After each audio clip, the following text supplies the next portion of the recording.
હજારોની સંખ્યામાં તમે એક આરોપ મૂકો છો અને હજારોની સંખ્યામાં ભાજપના કાર્યકર્તાઓ, જે અદના કાર્યકર્તાઓ, જે સાચા કાર્યકર્તાઓ છે, અટલ બિહારી વાજપેયીની ભાજપના કાર્યકર્તાઓ છે, એ છોડીને આવી રહ્યા છે. શું કામ?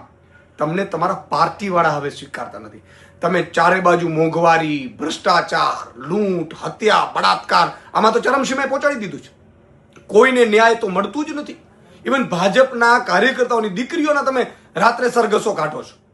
એ હદે અત્યારે ભાજપથી બધા ઉભી ગયા છે. પ્રજા તો થાકી જ ગઈ છે, પરંતુ ભાજપના કાર્યકર્તાઓ સુધા થાકી ગયા છે. ત્યારે અમારા નેતાઓને બદનામ કરવાની જે કોશિશ થઈ રહી છે, તમે જો ચેતરભાઈની લોકપ્રિયતા વધે છે એટલે એના ઉપર તોડનો હવે આરોપ, હવે ખબર નહીં હવે તો બીજા કયા કયા આરોપો અમારા ઉપર મુકાશે. પરંતુ એટલી વાત નક્કી છે, સાંસદશ્રીને કહેવું છે કે તમે ધમકીઓ આપો છો રાજીનામાની. આ નાટક ભાજપ અને તમે બે અંદરો અંદર ખેલો છો, પ્રજા જાણે છે.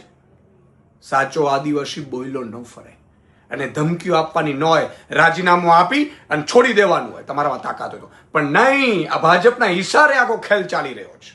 ભાજપ આ કરી રહ્યું છે.